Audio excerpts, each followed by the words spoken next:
And this guy got in his car, went up to the top of the hill, drove very fast down the hill and tried to do donuts in the cul-de-sac. Couldn't really do them.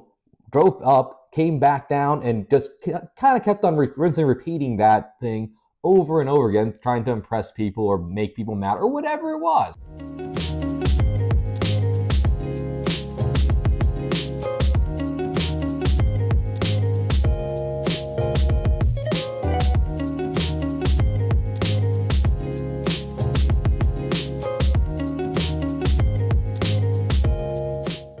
Hey, I'm Emmanuel. Welcome to If I Can, You Can, the channel where if I can do it, you can do it too. I go over real estate investing and home renovation. If you like this content, please remember to like and subscribe. Now today, I'm going to go over something a little bit different. I'm going to be telling you a story. And I've noticed that I have been doing this a little bit longer than I thought, and I have some stories along the way. And the one I'm going to talk about now is about Airbnbs. Now, if you listen to my previous video, I had an Airbnb at my first house, and what I did is when I moved in with at that time, my girlfriend, I had a vacant house. Don't want to leave a property vacant. Houses really don't like it when they're not lived in. So the best thing to do is put somebody in there, and Airbnb was all the rage back then, so I started renting it out. Now, I had a couple of learning lessons along the way, and this happened to be one of them. What had happened is I've rented out before, and it was funny enough, I rented it out to a baker that came in for a audition for baking something. And I thought it was just the craziest thing ever. And she had needed to buy a ton of things. She needed to see about the kitchen. I sent her a bunch of pictures about the kitchen and everything. And she baked. And when she got done with her audition, she left. And whether she came back or, got the job or whatever it was, I don't know. But what I do know is that she left all the cooking utensils, and I had almost double of everything, which was way nicer than the stuff I had in there. So I was really grateful for that, but it's a lot of interesting interaction. And I can be a softie at times, and this is a story about being a softie and not vetting or trusting your gut can really get you in trouble. So the thing is that Airbnb, at least at that time, they didn't want any discrimination, and I can kind of get that. So they don't really release any information on the particulars about the age or anything about the person in particular, and all you had was like a very small thumbnail, and you can tell if someone is verified or not, which wasn't a high bar. So I get a message one night, they needed a place to stay. They were in dire straits, and it was a last minute, it was like 9 o'clock, and I'm like, wow, I got a booking this late at night? I mean, okay, we can make this happen. And she said that she had gotten in a fight with her boyfriend, and he was very abusive, and she's going to go to women's shelter tomorrow, but she needed a safe place to stay. Me being a softie, I even gave her a discount on. These are all red flags. Last minute bookings, sob story, asking for discounts, all this stuff is,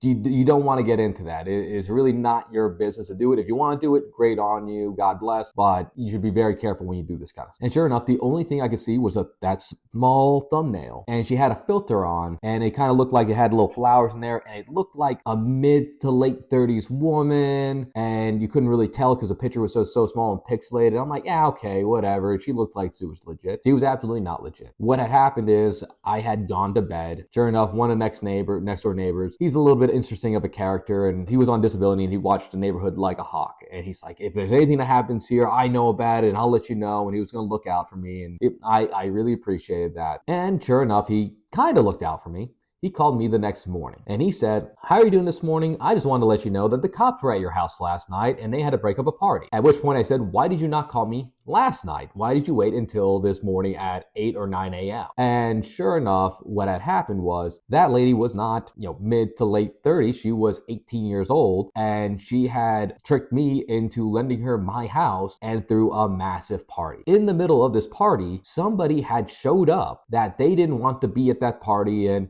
some sort of verbal argument happened. And what had happened was that guy got so mad, and this house sat on a cul-de-sac, and the road leading into the cul-de-sac was on this really steep hill going down into the cul-de-sac. And this guy got in his car, went up to the top of the hill, drove very fast down the hill and tried to do donuts in the cul-de-sac. Couldn't really do them.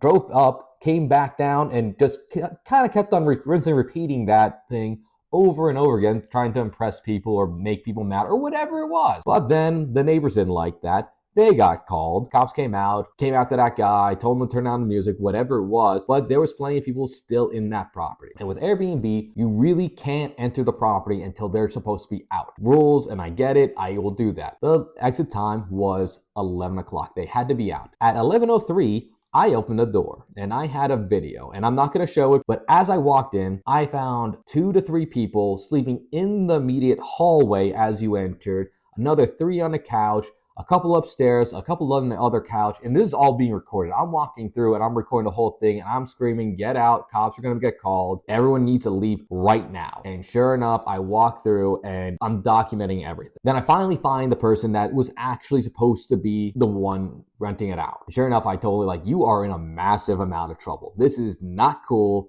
What made you think this was a good idea?" And all their friends were telling her, "No, this is all right. They can't do anything. This is just all talk." It's not all. There's legal ramifications when you do stuff. After I documented all the damage that happened, documented everything that went on, I contacted Airbnb, and at that time, they started up a case. And they asked for mediation between me and her, and I submitted all my documents. She didn't have anything because she was in the wrong, and she couldn't prove that she wasn't in the wrong. And sure enough, she didn't want to agree to anything. I told her, "Listen, I need at least X amount of money to make this right, or Airbnb is going to get called in and they're going to add in penalties for this because you had extra people." And I had a limit of, I think, 4 guests, and we counted, it might have been 24 of them in the house.